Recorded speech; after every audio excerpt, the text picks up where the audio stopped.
And hello, how is everyone today? So, since I am trying to stream on a couple pages, we will see how this goes.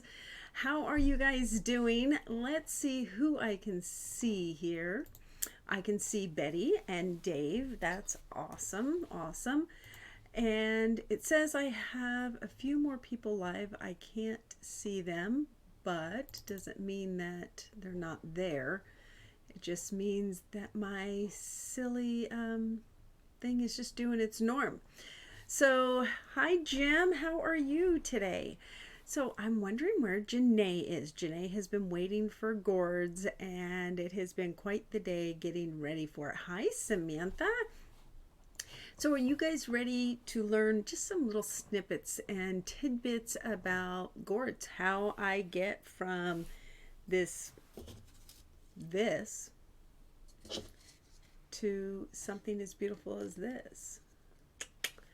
So you'll see behind me it is all black. In reality it's not black, but it is on here. So for example, if I take and I show you this little green right here, but then I go like this, it looks black because I'm using a green screen. Ooh, and I have it blacked out because I wanted to show some detail. So, yes, Jim. Oh my gosh. Hey, Tay. Where is Janae? Miss Janae, you need to be here. Oh, Jacob's game. Oh, Jacoby, his game. Oh, that's great. No, don't be sorry. This is going to be recorded. I'm hoping to upload it to YouTube later because I need to get some things on there to get my channel going. So, to get us started, we're going to start with the basics. First, I would really like to know where Miss Janae is. So I am really surprised that she is not here because she has been waiting for this. But she may be thinking 7 instead of 6 since I don't normally come on at 6 o'clock. So let's start with the basics, and we're going to start in my backyard. So here we go. Here's my backyard, and as you can see, I have a garden area that surrounds my grassy area here. So I live in a city, so I live on a city block, so we only have a 1/4 acre, which is pretty good for, you know, a city neighborhood. But, and see this row of arborvitaes that my neighbors have? So they are great for shade because it's hot here.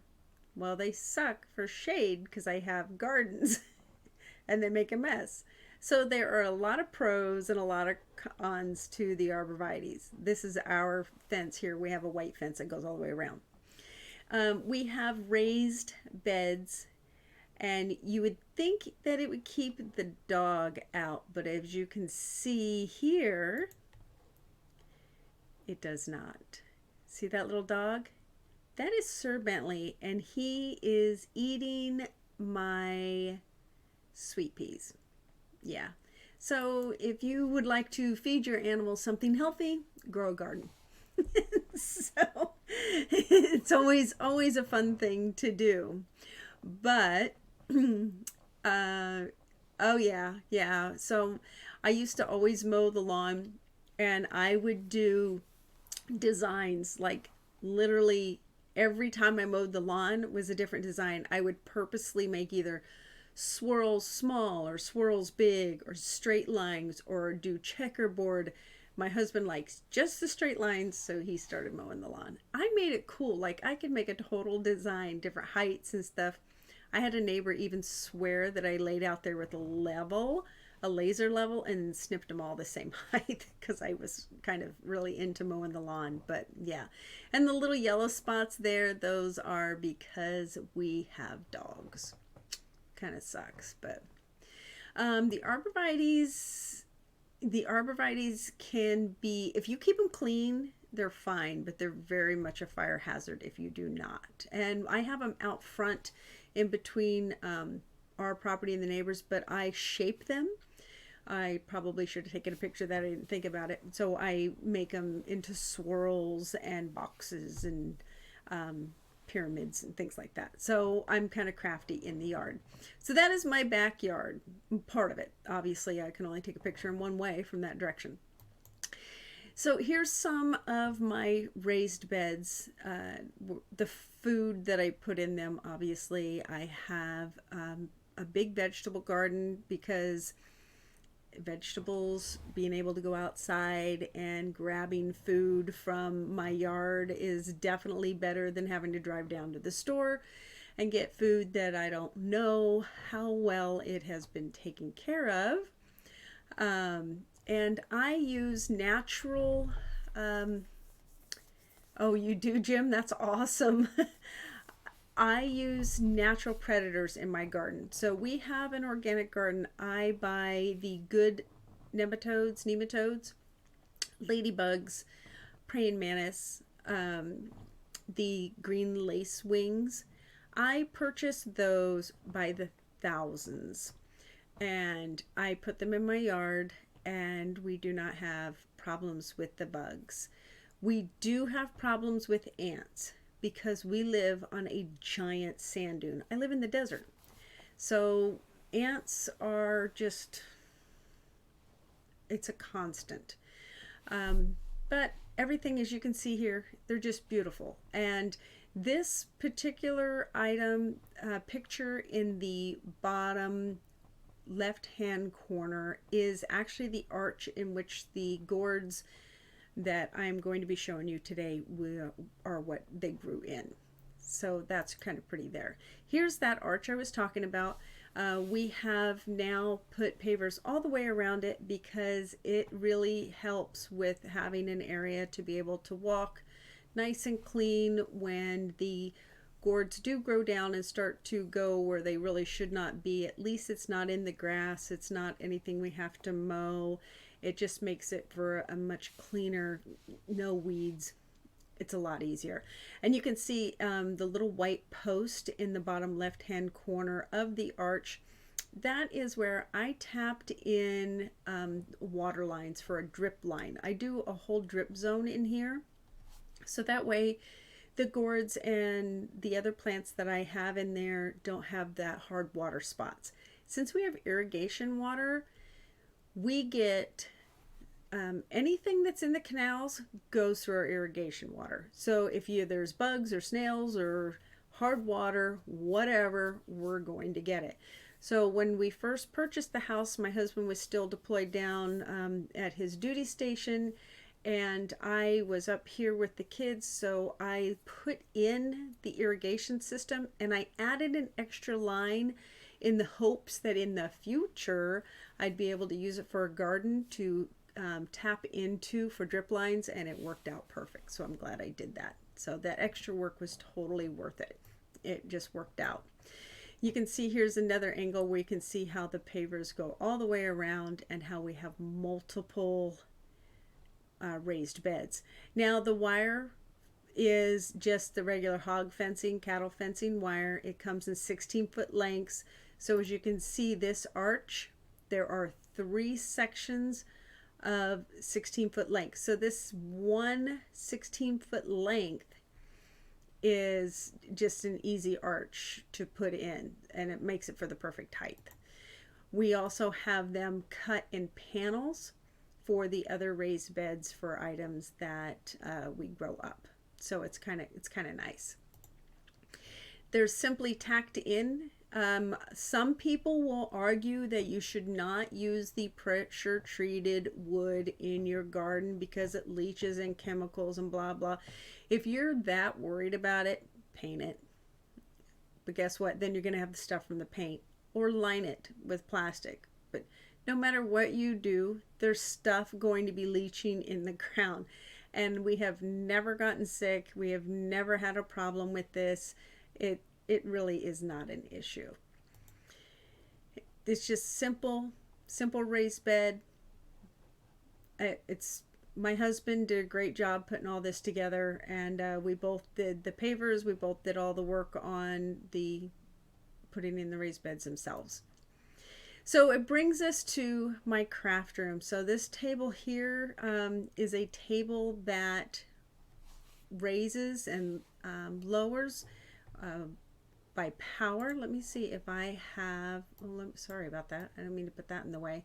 I have I should be able to show you that, a little video of that, how that works. So if you are someone who wants to stand sometimes and not sit all the time, since it's healthier for you, especially when you're doing tedious work like crafts and stuff, these tables are fantastic.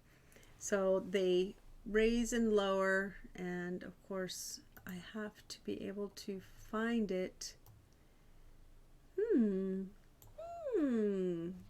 Let's see if it will show me in a view.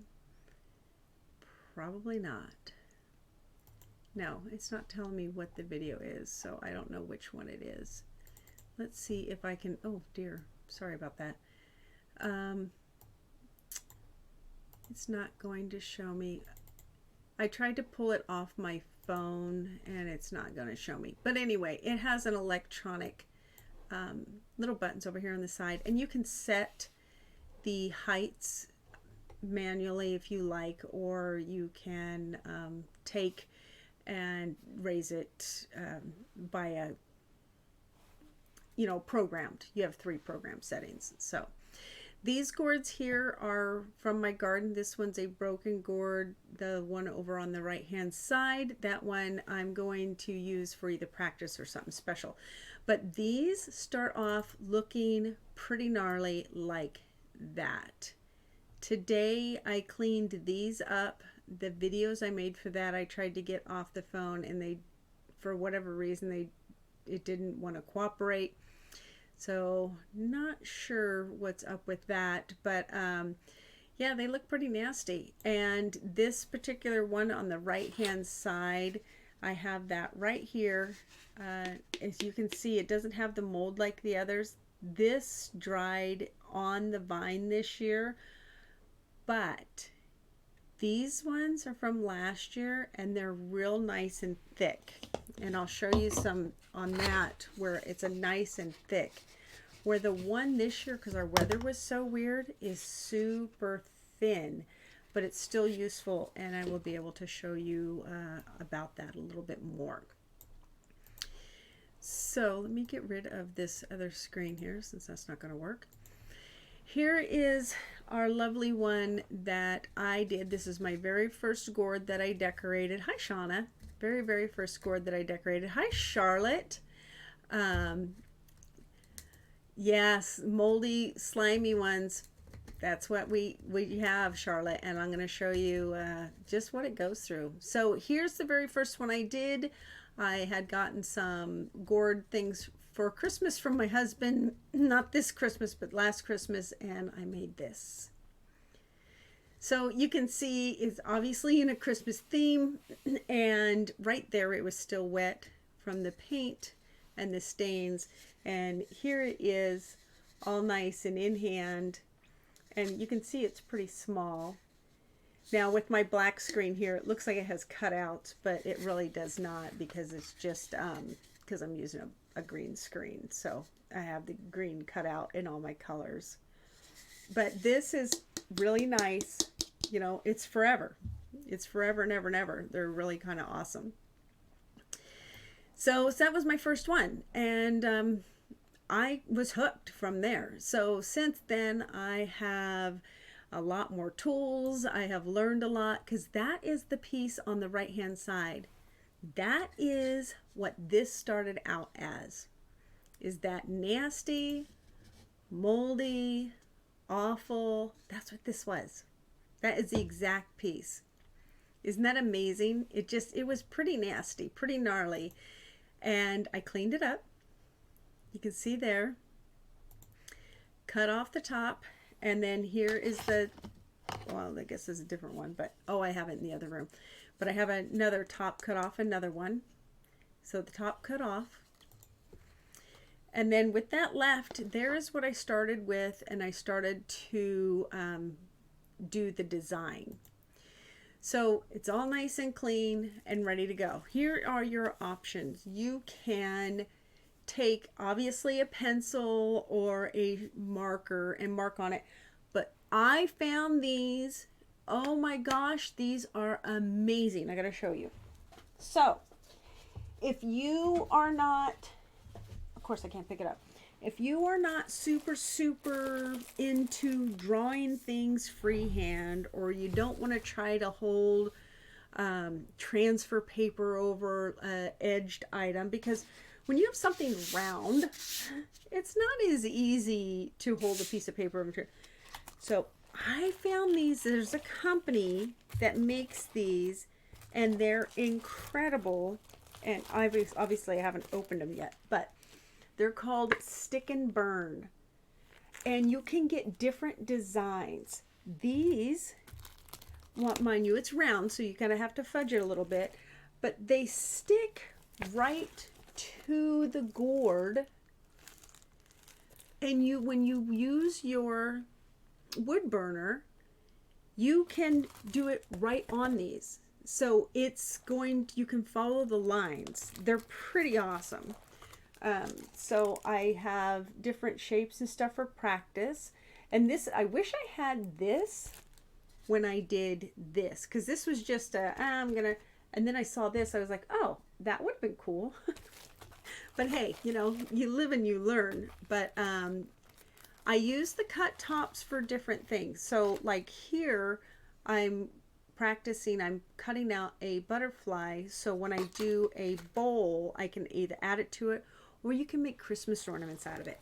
And the small ones that I grow, check these out. These little Christmas ornaments. So you're not sitting there for hours and hours and hours drawing. You can stick these on. Some of them super intricate. How cool is that? So that will speed up a few things. So I'm super excited to be able to use that. Oh yeah, I need to find out what companies have them, because I would love to have a variety. Because I spend a lot of time drawing, so on the gourds. And here's an example of, you'll see another picture of this coming up, but this is something I'm making my daughter. And I started drawing on it when I saw a couple pictures online. I was like, oh, that'd be cute. So you see here, I had to hand draw this little interesting owl. And then I drew this one. I started outlining it. I don't know how well you can see that on there, but this owl. So it took a long time. And I started marking the outside edge with a marker just so I wouldn't rub it off, and trying to get all the detail in. So right now I'm working on putting the wood detail in. So that takes time. I will show you that in a minute, Jim. I have a special tool just for cutting the top off. So that takes a long time to sit and draw. So I thought these little stick and burn were amazing. My husband bought me this book, which is really cool because it goes through a lot of different things. Since this is all something that is very unique to me, and it not only shows you how to, different things about it, but it shows you different ways, like burning, carving, and there's a lot of different stuff for carving and things. And then just gives you ideas, what people have done, gives you ideas. Just like when you buy the seeds in a packet, sometimes it just shows the green gourd on the front, but sometimes it gives you ideas. So having these ideas are very, very cool. Very neat, very fun things to do, great ideas. But having the idea is fine if you have the proper tools, and we will go into those as well. Different tools for different things, and pretty awesome. And even something as sweet as this one, where you don't even have to cut it open. So they dry all the way through. These, for example, are not going to be cut open. What do they look like? Well, they look like snowmen. So guess what? I'm going to make them into little snowmen. Now, over time, if you shake these up enough, especially the long ones, you rattle them, You are going to, yes, I'm going to tell you how I'm going to clean them. You are going to hear the rattle inside, and that's where they make those really cool maraca things.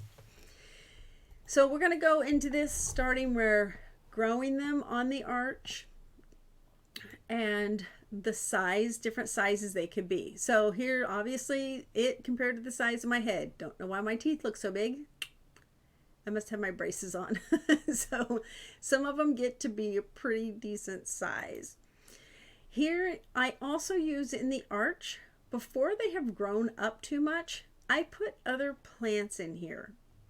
And that also helps with getting different types of plants, get different nutrients in. Also, these plants, because it's in an arch form, the plants will later on need shade.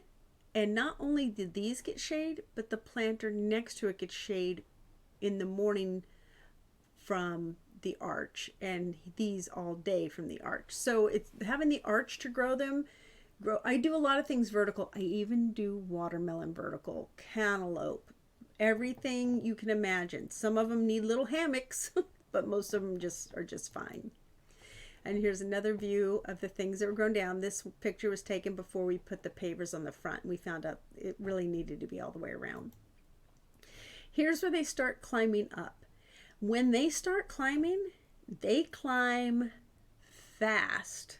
When they start growing, they are going to grow. Here's a tip. You can plant all the different types together, a few of each type. Don't plant your loofahs in with them. The loofahs don't like being crowded. So I had some loofahs planted on the end, and they kept trying to grow out into the house because they don't like being crowded. And everything, for whatever reason, wants to go toward my house, no matter what. It's so bizarre. So it's a very interesting thing. You can see more of my backyard here. This dirt area is now planters. So, and here is growing in more. Now I can hardly walk in there, but this food here is getting ready to harvest, because it was, cauliflower and broccoli were all grown in the center there. So it kept the afternoon a little bit better for them. So it kept the coolness down at the roots. You'll see that there's basil and then marigolds. They also help keep the bugs out. This is the garden area that the arch will shade, because there are cabbage, and you have your cauliflower and your broccoli in there as well. So it's nice to have that for the morning sun being off of them. The arch itself grew very, very fast. See, the center part is harvested out, and you'll start seeing small gourds appear, and you will have all the different sizes. They are absolutely adorable, and you'll see how some have no spots and other has spots. It's just the different brands. In the end, they all are like this, or they will have unique little mold stains on them, which some of the artists really like that because it adds some uniqueness to it. These are also gourds. I do not suggest trying to dry them. You can even dry pumpkins. They are very thin, but you have to have a very, very special atmosphere for that. It has to be extremely dry. It has to be a sandy soil that will slowly leach out any of the water. It is very, very difficult to dry them. It can be done. I suggest you use them for decoration. So at my front door, the corn stalks after harvest, the pumpkins, the other gourds, that's what my front door looks like, all from my garden, so I don't have to buy it. Then you saw that was harvest time, and look at the wilt on these. These particular gourds are the egg gourds. They are tiny gourds, and they will be perfect for Christmas decorations. This is this year. We had a frost that hit super early, and these did not like it at all. Luckily, we saved a lot of them. We let them sit on the vine until it dried up as a test because we have never done that before. And these are the ones that were on that particular vine. So a lot of people use these for Christmas decorations. They also use them for if you have a laying hen and it does not want to give up its eggs, you can swap the egg out with these and they'll sit on them. And they you know, some of them need that. Some of them want that. Some of them want to sit on eggs in the winter because they're not having eggs. These are great for that too. So they're really cool. I actually gave Janae a couple of these, so hopefully she'll dry them and use them. Friends in the garden. Praying mantis. Butterflies are not a friend in the garden. Praying mantis are. Ladybugs are. There are wasps are not. Yellow jackets surprisingly are. So there are different things. They will eat bad bugs. So please make sure you don't hurt them. Bumblebees, honeybees, all that stuff is wonderful for your garden. Here you see the size of my hand here, how some of them start to grow a little larger. And then these free hang. And they will hang there and they will hang there and they will not fall off. So they are fantastic, nice, thick. They hold on real well. So you don't have to worry about that. And you can see there are several of them in the arch hanging down. So it's kind of cool to have that, watch these grow from hand size to eventually being extremely large. One's large as my arm, long as my arm. You know, it's just really kind of a fun thing to grow. And these on the left-hand side are dippers. They're really cool. I usually don't cut them open. They have a unique texture on the bottom. Once you dry them, they make really good maracas. I mean, you can just shake them. They're really cool. And these are also edible. The neck part of these are delicious. The body part is delicious. There really isn't anything part. If you want to eat them when they're young, they are very good. I eat a lot of the gourds. And you can see the different ones, birdhouse gourds and such, all grow really great together. And even though it seems like it's super crowded, that they love it. They like being all in there together. Now here's where I dry mine. I have drying racks. This is right before the mold.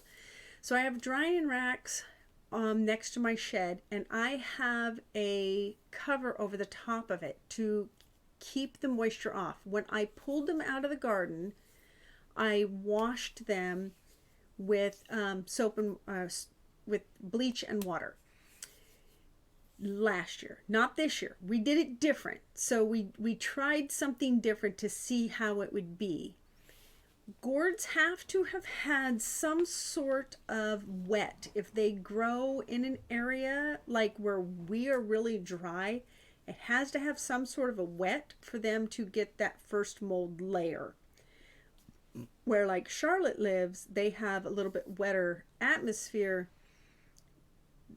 She's going to get that mold layer regardless. This year we had a wet year, so we left them on the vine just to see how it would be. So you can see I just have them on the drying racks, not touching each other. They're all separated, and you can see some of them are brown because they actually started to dry a little bit on the vine. And I try to keep the ones that are long and tall standing as long as I can. And over the process of time, you'll see them start changing. The green will start changing color. And the top ones, those are the snake ones. You can see the cover I have here. And this is only a little 5-foot section because we're required 5 feet from the shed to the fence. So it worked out perfect to put the racks in there and have that. And then we put the pavers down so I didn't have to deal with dirt. Sorry about that. You can see here they're starting to turn. Now, on the right-hand side, there are some that are looking terrible. Those are a thin wall, or they had a damage, a bug, something that made them collapse in. That's fine because they can still, part of it can still be used to make something, because you can use it for practice on painting, drawing, carving and such. And again, the snake gourds, these are also called bread gourds. When they're growing, they're very tasty. And here you can see more, they start to turn, and here comes the mold. So no matter what you do, you're going to get the mold. You want the mold. It helps cure the outside, which people have thrown them away. They're like, oh, they're moldy, and they throw them away. No, it has to go through this process. So each one will go at a different rate, and some will look super gnarly right next to one that doesn't look like it has any at all. And it will be already drying to ones that are perfectly wet and still green. Eventually, they all become pretty darn nasty, except this year we had 2 that dried on the vine that had no mold, but they're super thin, and that's why they didn't go through the process, because they didn't have the thickness to go through there. The sound isn't in sync with the video. I wonder why. How interesting. Well, now you'll see here, look how black this mold is. When you are moving these around, if you have to move them around, wear gloves, wear a mask. There is no exception to that. I don't care that you're outside. It is black mold. Wear a mask. And you can see here, you see the snow right there? Because I have this cover to protect them from being completely covered in snow. They're getting that good air filtration, and they are drying well. So from that to that, so you can see everything they go through. Here's the other ones that were collapsing in. Now I kept these to see if they were going to dry or just rot out. Unfortunately, this one dried, but these 2 just rotted out. So it happens. That's why you grow a lot of them. And you can see how the process of all of them just got gnarlier and gnarlier and just absolutely nasty looking, and that's what you want. It's exactly what you want. So isn't that funny? I wonder why it got off like that. That's just, it's a hoot. But you can see as now how they're brown. So the drying is really getting through the skin, and it's drying out. And see this one starting to peel? That is fantastic. That means that one had a real good outer layer skin that was uninterrupted. So you'll notice on the gourd itself, when it is growing, it has almost like a sheen to it, almost like a waxy film, and that is natural. If that is uninterrupted, the mold is nice and even. If it's interrupted a little bit, then you're going to get mold underneath, and you can get a collapse. But sometimes you will get the perfect situation where it will actually peel off in big sheets, and then it's all pretty underneath, and you don't have to deal as much with the mold. So you started from this, which is real pretty. Look at all these, absolutely gorgeous, to this. This is this year's. This we left outside. We didn't put it under the cover. We wanted to see how it would do with the weather we had this year. A lot wetter, left it outside just to see.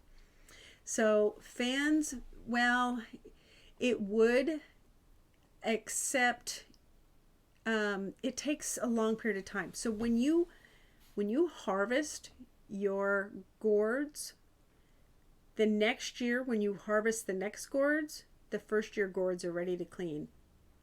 It takes 9 months to a year for them to be ready, except for when they're really thin walled. But if they're a nice thick wall, you want to wait that whole time. You can do it a little earlier, but you're going to have a lot of failures. So this was all outside, just out of curiosity. And these were actually left on the vine. We just cleaned off the vine last week. We wanted to see how they were going to be. I had one, I could not wait for it because it was huge, and it fell and it cracked. It's so sad. But this is all just right on the vine. And look how terrible that looks. Didn't it look like a scary house? But hey, it was a try. We wanted to try it and see. We actually think harvesting them earlier instead of leaving them on the vine is better because the wet is held in from the leaves. If we had just cut the leaves off, maybe we'll try that next time just to see, just to try a different thing because our atmosphere, our weather is quite different. Here you can see this one was so beautiful, but it had a thin wall and it froze. And of course, since it froze, it collapsed in. So that one, I was going to keep it. My husband didn't know that, unfortunately, so I think it went into the trash. But when you have a cracked one, there's different designs you can do because you can use it with the little voids in the design. Sorry, my button came undone here. So bizarre. I got a brand new shirt. I'm all excited about it. These are what I use for cleaning. So this particular steel wool ball, I get these at a store in bulk. I buy them, if you buy them online, they're expensive. If you buy them at that, I can't say names of stores because I don't have one representing me, but oh, there you are, Janae. Where have you been, woman? So I buy them, it's at a really cheap tool store. That's all I can tell you. It's a super, super cheap tool store where you got to really pay attention to what you buy. These are very inexpensive there. When you are dealing with these moldy, oh, gotcha. They're dealing with these moldy gourds. You are going to always have gloves and wear a mask. So if I'm outside, I just wear this. If I'm cutting a gourd, I wear this. When you are cutting gourds or you are cleaning gourds, buy yourself a very, very good respirator because this is only going to do so much. It doesn't hold real well. It's great if you're outside, but I suggest you get a really good one, especially if you're going to be doing something, all the time. Here I am outside cleaning off the arch. Even though I'm outside, I have it on. I don't want to breathe in that mold because look at these items around my head and how moldy they are. Pretty nasty. Here's what we pulled off this year. So we probably got half of what we got the year before, but we got some pretty good size ones. So this one, you can see how tall that is. There's Panda. And up to length of, up to my thigh there, to little teeny tiny ones. The respirators, I don't know. Look it up on Lowe's. I got mine online because, believe it or not, I have a small head. So I had to order it online and it was cheaper to get it online. I don't recall. I had to get, it's a 3M. I got a small 7501 3M. And you can get the refill things locally. So I also use this when I paint. It's definitely something you want to protect yourself. So here's was the start of this. So you can see I drew it on there and then I started with a wood burner. I tried different things until I got, or for mold, not chemical, that's correct. Until I got, check this out. See this wood burner right here? I will show it to you. Now, you can, if you have a regular wood burner, you can use a regular wood burner, but I'm going to tell you, you're going to want to have your power adjuster. So you can get the plug to do a power adjuster. So, I Okay, you're going to think I'm a little crazy here, which I'm pretty sure all of you do anyway, but I went and I love my wood burner so much, I bought it its own little special case, again at that cheap tool store.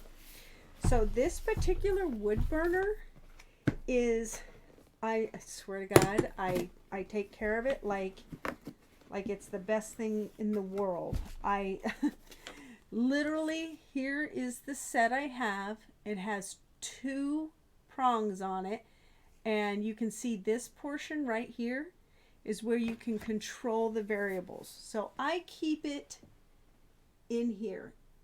I keep it really, really nice. And a tip, like it will come with where you can wipe your wood burning tip off on the little water sponge. One of those steel wools I put in here, and I use that to scrape off. I just dip it in and it scrapes off that stuff so nice and keeps the points really, really, really clean. The different points you want when you're doing the gourds, it's going to really be up to you, but there are so many different things, especially if you're going to do shading and such. So can somebody tag Donna, because she's sending me a message asking about the classes, doesn't realize I'm already online. So you have all the different tips and things to be able to do cutting in. Oh no, you think I could take this out easily, but no, because I'm live to ones. I don't know if you can see that. Probably not. It has a little flat edge on it, but I have a whole case, you know, like people that do fishing have a little case of stuff. Yeah, I do a whole case. So thank you, Janae. So I keep that in there. So before we get to that portion though, you have to clean them. And I'm going to show you what I use for that as well. So here is this one, right? Really cute. I just took a little wood burn tool, the new one I have, and went around that. Just kept going until I was happy with what it was. Oops, sorry.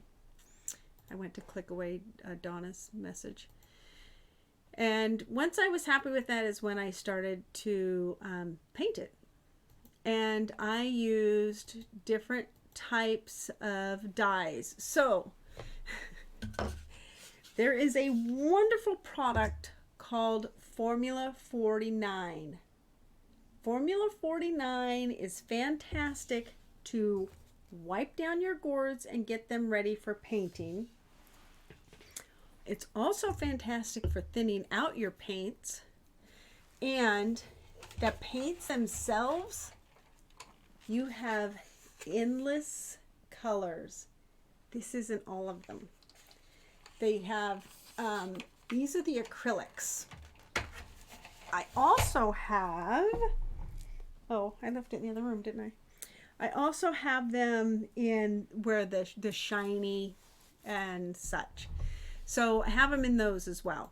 But here again is the one I showed you that I'm working on for my daughter. But this is a hand-drawn one, not, so you can see that here, working on that. Instead of, Janae, you'll have to go back and see the beginning of this because there's a lot of information in the beginning. This piece here was a gourd. You can see it's a little thinner. It's a bread gourd. It was from my neighbors that live behind us who grew a lot of food, and they ate a lot of these things. This had come over the fence and it had broke off. I let it dry and I use it for just different scraps and trying different things. It's kind of cool. The bees.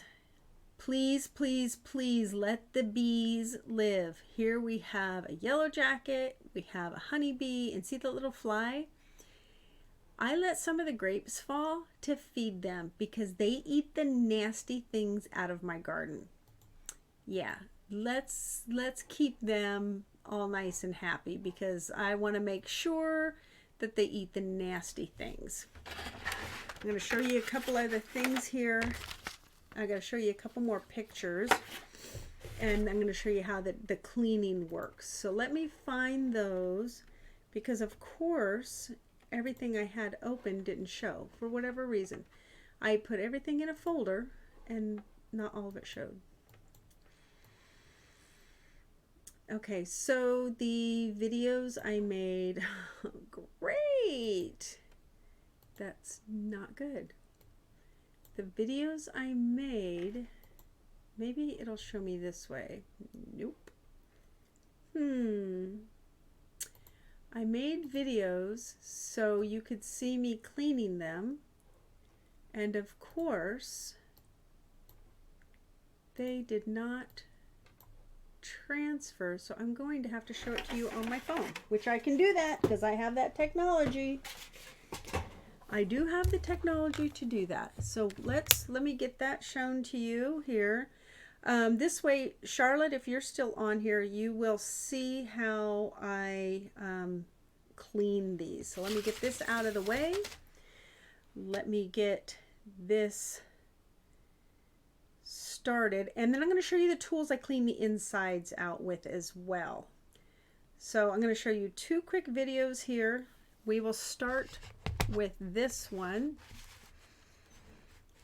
Let me see here if I can get that to do it.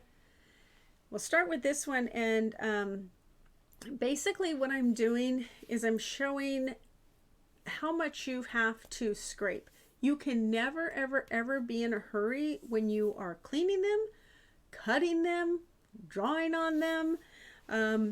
Yeah, they take time. So, sorry, Charlotte. Thank you for waiting.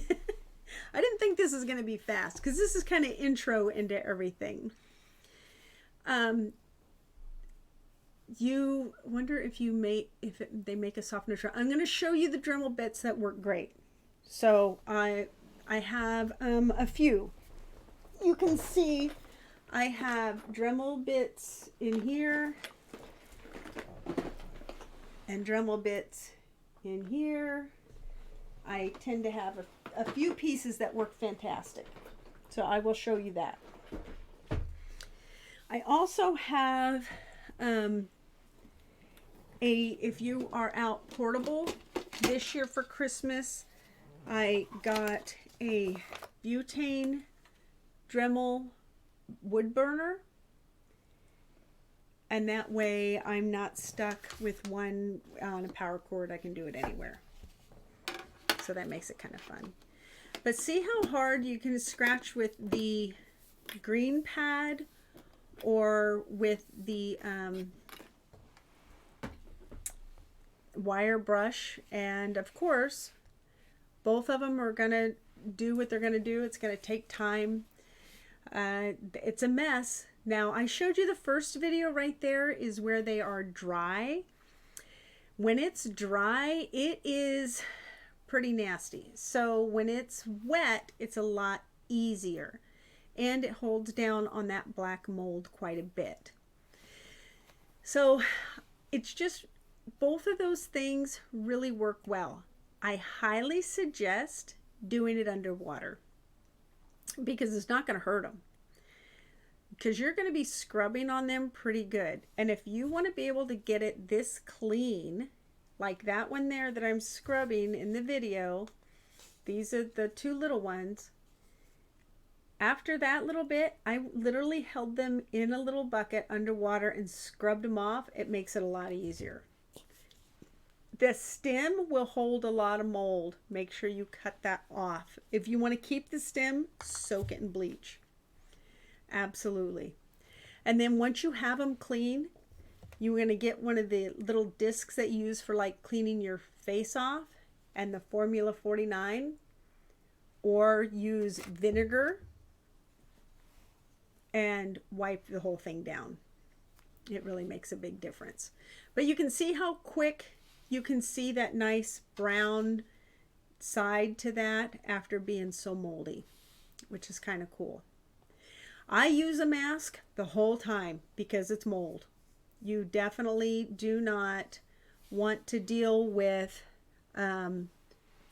it being moldy. So here you can see one of them's clean and one of them still has the mold on it. I held it in. The reason I did it under the soapy water, which you don't need soapy water, you can just use water with vinegar or with bleach. But since I brought them into my kitchen sink, which is something I don't do, but it was this evening and it started to get dark, I want to keep that mold contained. So if you're going to do that, make sure you use a soapy water. And here you can see the cutting tool I use to cut the top off. And that's the first one I cut, which is this one, the real thin wall. Because I found when I was cleaning them a soft spot. And the tool I use is a Proxon cutter. This is fantastic for gourds because you definitely want to have your gloves because you're cutting the gourd, and that little fine dust from the gourd, you don't want to breathe that in, so you want to have your mask on like in the photo. But these blades are very fine and very strong, and I buy multiple of them. Now you can do a hand thing, but you can also get a foot press for them, so this way you can stand and cut and do jagged lines, do straight lines, the different things you want to do. Oops, sorry about that. So here you'll see, of course, the first one I cut, you'll see the soft spot that I started with, and that's why I wanted to check it. Now that is this year's gourd. That is not normal for it to be dry like that. That's why I wanted to see what was going on with that gourd, why it dried, why it had the soft spot. And you can see when I started cutting into it, I'm like, it is super thin, super thin. And I thought, well, it'll be good for practicing painting, or it can, I can still use it in the garden. I can embellish it. I can glue things onto it if I wanted. So there's still things that can be done with that particular gourd, even though it is really thin. And after, of course, you can see I'm sitting on the ground outside the door because the plug was right there. And I was so focused on what I was doing, I wasn't paying any attention to the wire that was standing there. They do look nasty. Charlotte, how long have yours been drying? When did you take them off the vine? And have you picked any up and tapped them? So once you start getting that hollow sound, you're gonna see a lot of goodness coming. And when you open them up, if you have this dry, if there's any wet inside, or if it's stringy black, which is what I had in that thin one, stringy black is not good. You can see how thin that is, but look how clean it is on the inside without having to use cleaning tools, which is amazing. But it was so thin, it didn't even hold on to its own stuff, where this is thick and it's still holding on. But I'll show you how to fix that too. Here I decided to grab one from last year that I haven't cleaned and just cut the top off, because I'm like, oh my gosh, I'm hoping that not all my gourds are thin like this, because then I'm kind of limited on what I could do. So I decided to cut the top off one, even though I hadn't cleaned it. I just wanted to see. Obviously I have gloves on and my mask on, and you can see it takes time to cut it open. The same hollow sound when you tap your skull. Well, that doesn't surprise me. Since our first frost in September, I pulled them with the butternuts. Oh, perfect timing, Charlotte. That's awesome. So September, you may have a few that are pretty decent dry. If you can tap on them and you're going to know. Also pick up the different sizes. it's going to seem super lightweight. And just try to clean one. Just use one as a test. So this way you can at least know how long it takes for your particular gourds in your area to dry. The ones that come from California and Hawaii are super thick and they dry completely different. But see that how thick that one is from last year? Big difference compared to that thin one that dried too soon this year. So it didn't have the time to be able to mature. And when things aren't mature, of course, you know, they're just not that good. So here again, the thickness of the one that I cut that was from last year really made a big difference. And then the thinness of the one from this year. Here are the cleaning balls I use. I use a drill, and then I have these different size cleaning balls, and I have them here. I'm going to show them to you. Again, I have those in a case as well. I'm really particular about my things. And in the case here, I have them sectioned for the different size and different grit. Because some of them are huge with a shorter stem. Some are huge with a long stem, because you have some very, very long gourds. And some are nice and small to fit in the ends. And you're also going to have metal ones depending on where you're going with it in the gourd. Sometimes you can't reach with certain things. So you can see I had cleaned one with this. Look how gnarly. I left it on there so you can see, because it's supposed to be all nice and clean like this one. So you can see it does take different sizes, and you just put them on a drill. And I just grabbed an old drill that I keep within my kit, and that way it's all together and I'm not having to go grab. You can use a cordless drill, but just so you know, it's going to take some time. So you're definitely going to want to have one that has a good battery life. Here again, it shows you the different sizes and lengths of the things that I have, and then the case I have them in. This is the burner. The case I have it in, the little container I use for cleaning it. And here's one of the tips that I use for shading and cutting, like a sharp cut. This was not with that burner. This was with a regular burner. But for these little sharp cuts right here, that one I do for that. And this is the table that I was talking about. This is the table in my craft room where I do my gourd work. Janae has seen this from a distance. So it's kind of unique because it can change in height.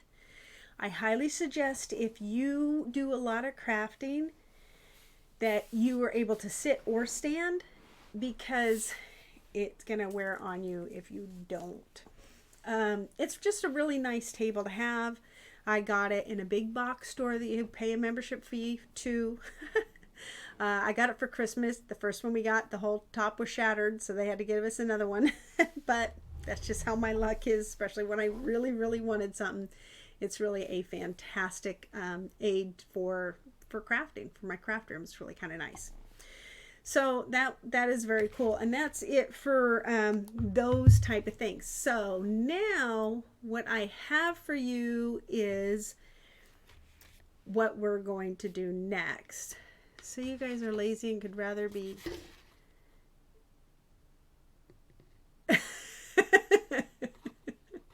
Wow. So here, this one is the one that I cleaned. Oh, see my real background? You can see that it's green. You can see that I hid my bling. Ta-da! Yeah. But that's me. So on this one here, that was nice and thin, like too thin, I could still use that. And I'm going to show you a couple things I can do with this one. This one's nice and thick. So this, I was trying a regular wood burner to see how that would go. And this is the reason we ended up getting the newer burner, because it was very difficult to do shading. So the newer one has the tools that I need to do the shading with. So this will be an ornament piece, a separate piece that can either hang on another gourd or just an art piece in the house. Because when you have something like this, you can always add something hanging off of that.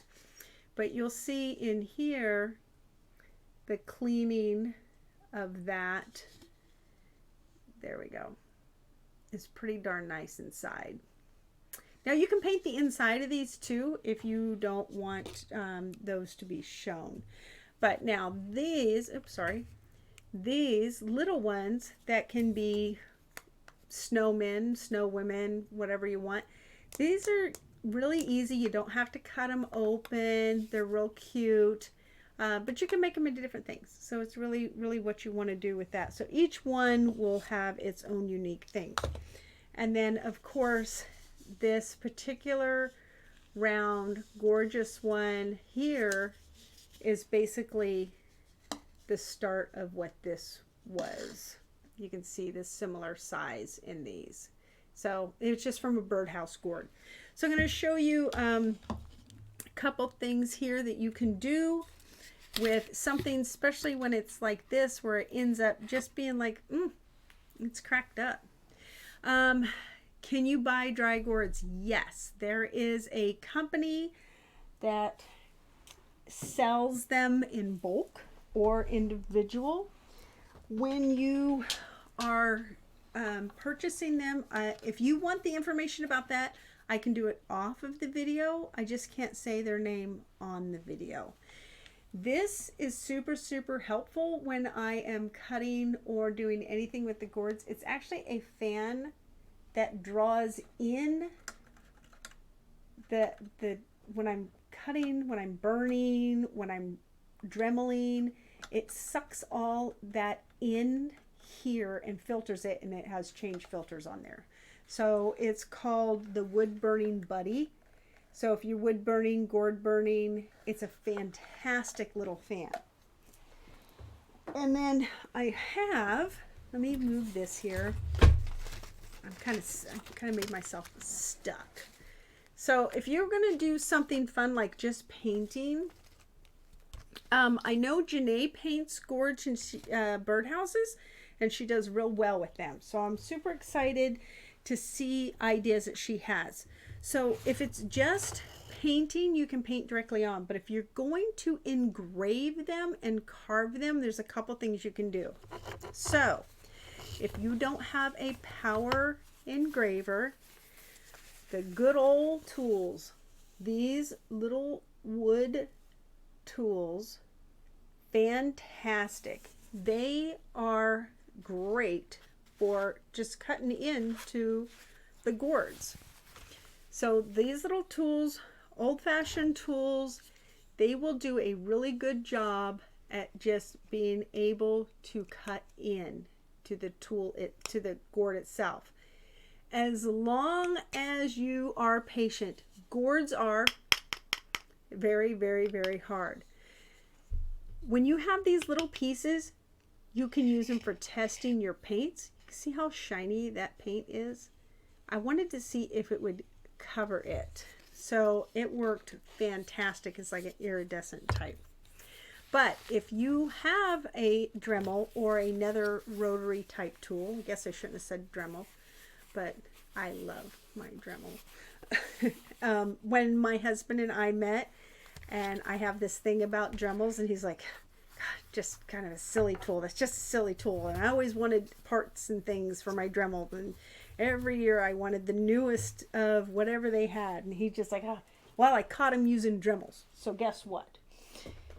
So when it comes to the Dremels, I know you guys are going to think I'm crazy with all my stuff, but there are some bits and pieces that work fantastic.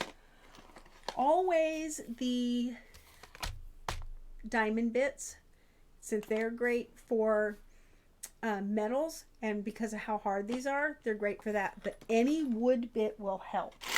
So any of these that have any bite to them is going to be a fantastic addition. Also for shaping, any of these that have a grit to them, like sanding, the different things you can do with these on a gourd is fantastic. I'm going to show you some of the other ones that work well for the rotary bits. See, I said it correctly that time.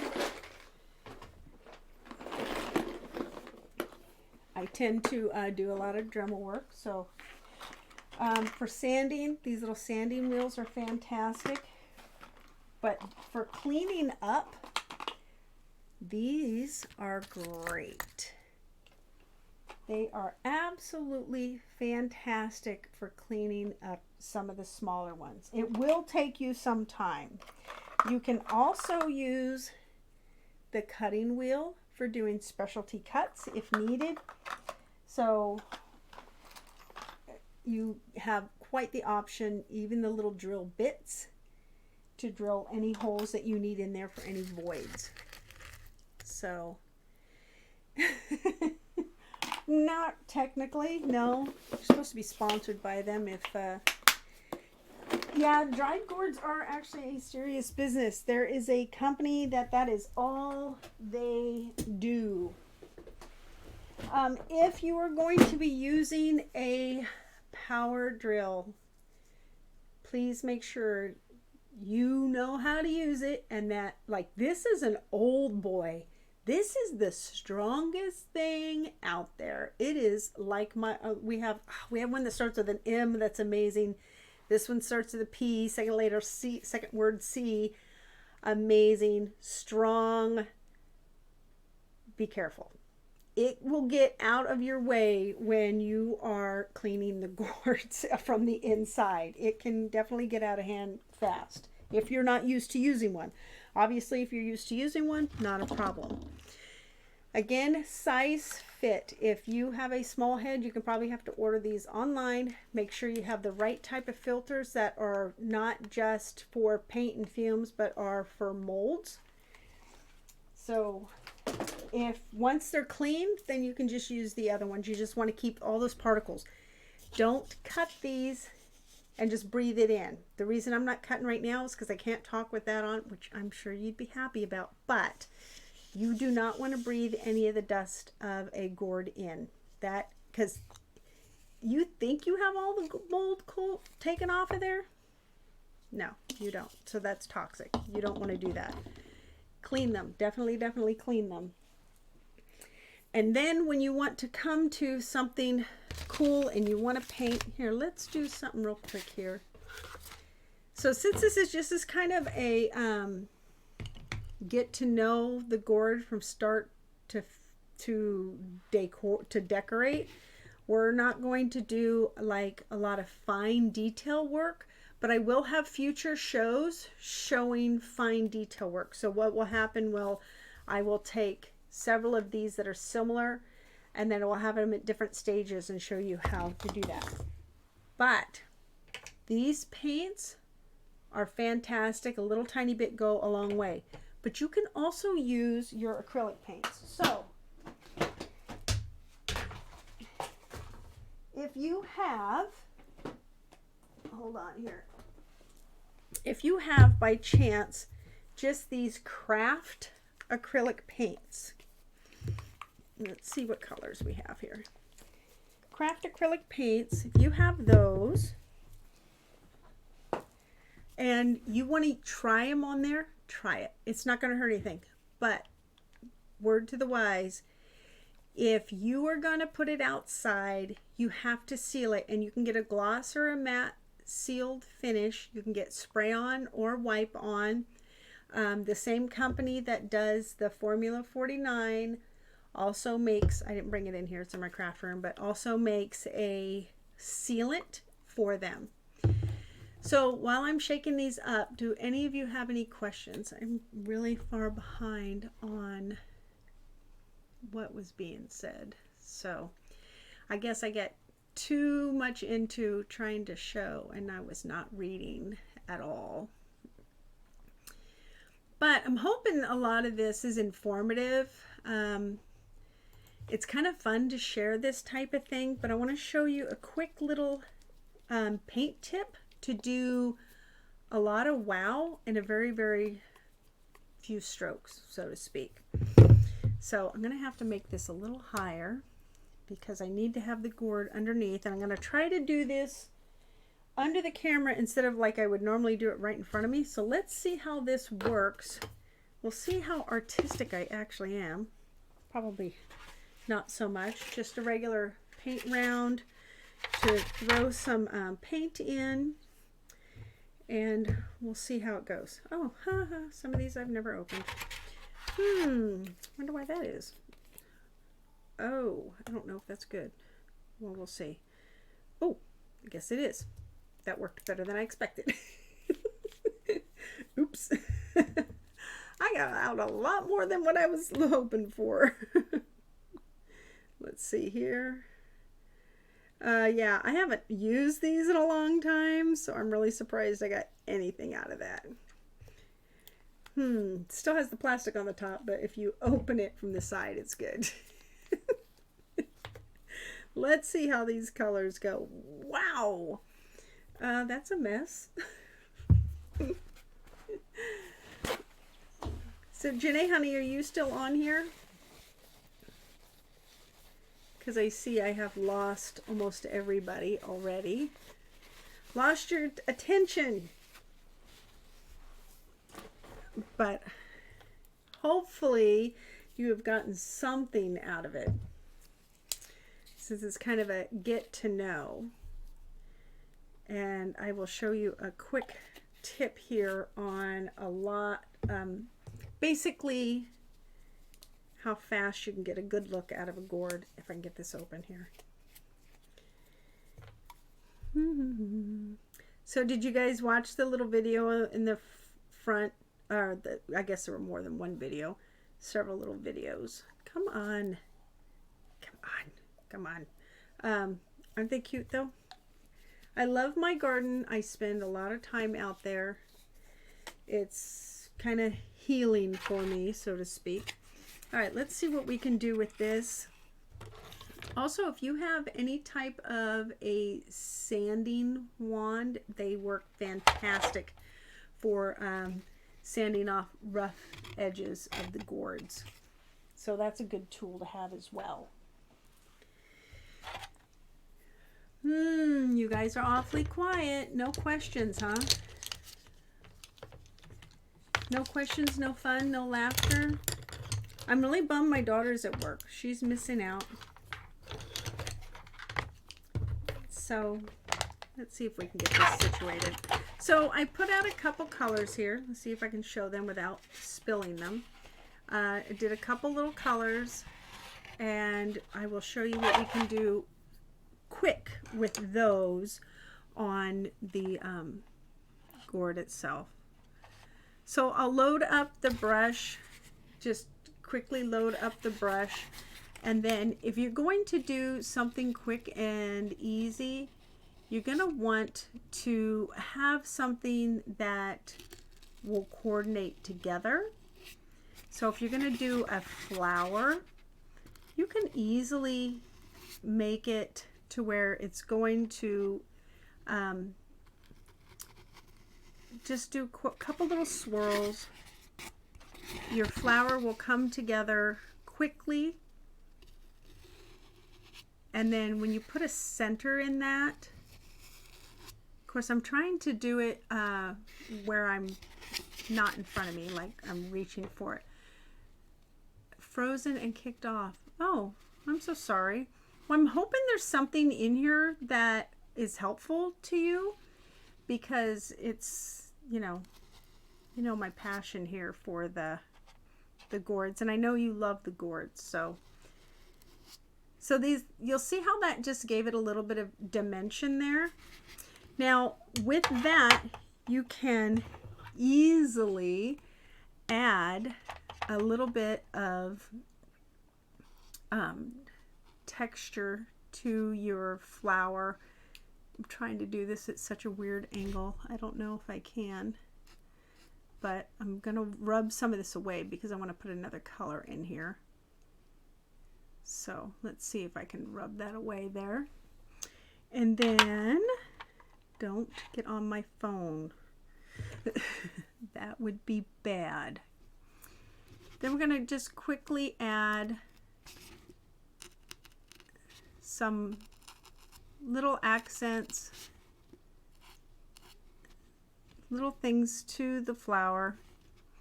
And this way, this gourd that seemed like it was going to be useless is going to actually, whoa, I touched my desk with that, is going to actually end up being very, very useful in the garden as like a bird's nest or just decor.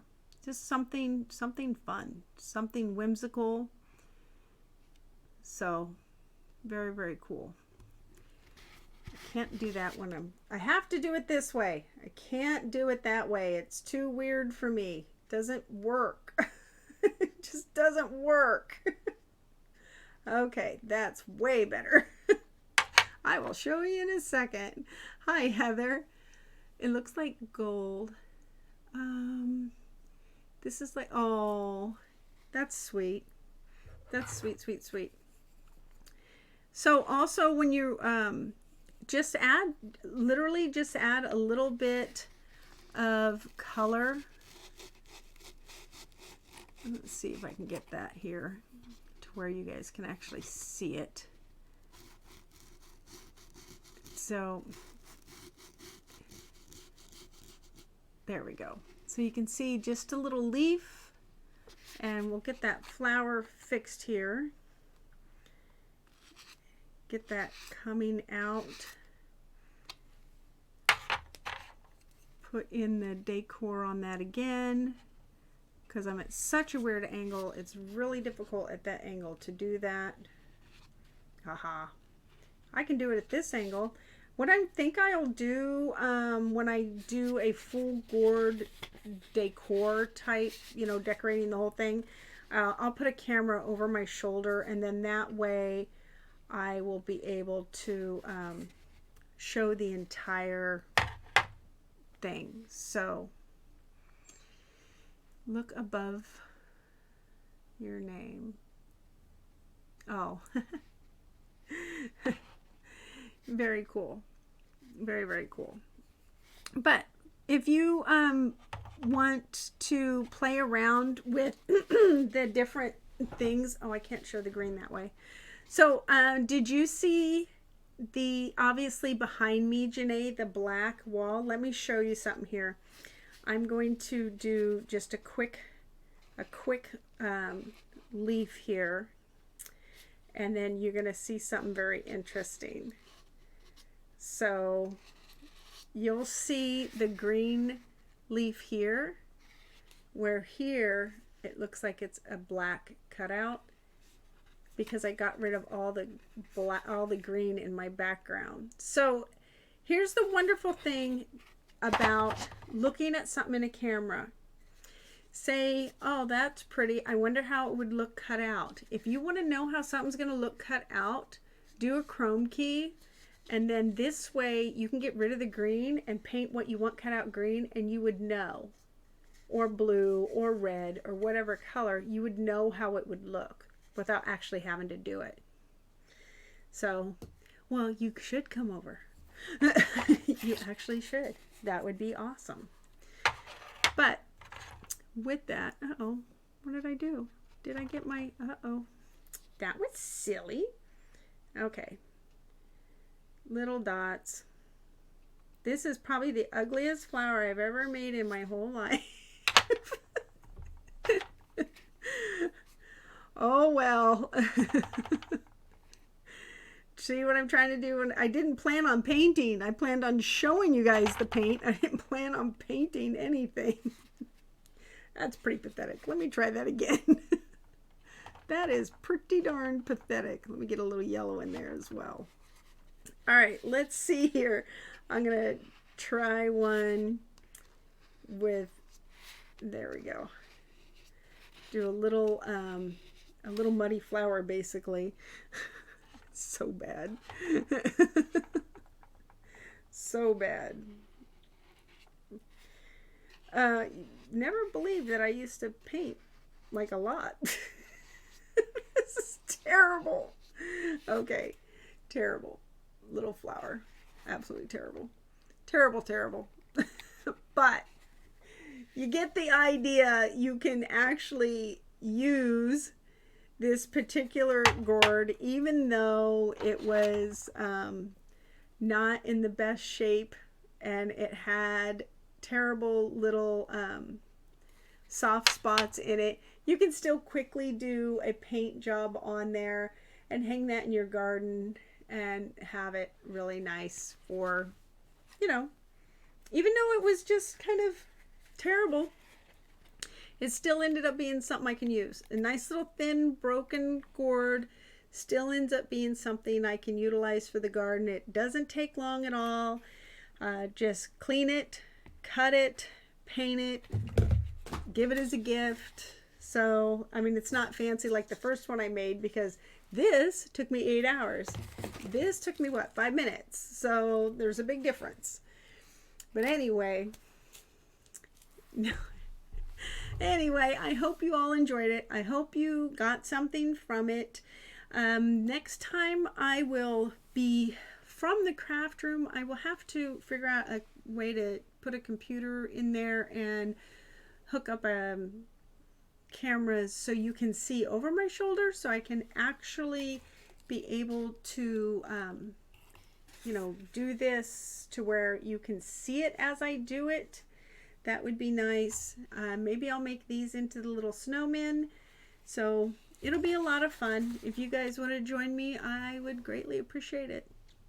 I hope you enjoyed my very first inaugural Let's Go from the seed in the garden to the craft table, all about gourds. If you guys have any questions, please ask them now. Otherwise, I am going to sign off. If you want questions about the company in which I got some of the supplies from, please send me a message in Messenger and I can give you that information. So I hope you guys all have a blessed night, and I may be back a little later doing something else. We'll see. See how long it takes me to clean up. I hope you guys all have a blessed night. Let's see, you go back and watch it. Bye-bye, Tay. So I guess we got to have a gourd-tastic night. Thank you, Charlotte. Hey, you still have the egg ones? Let them dry, Janae, because they're gonna be awesome. So I have some that look horrible outside. They're gonna be fantastic when it finally gets to that time. So have a blessed night. Good night, y'all.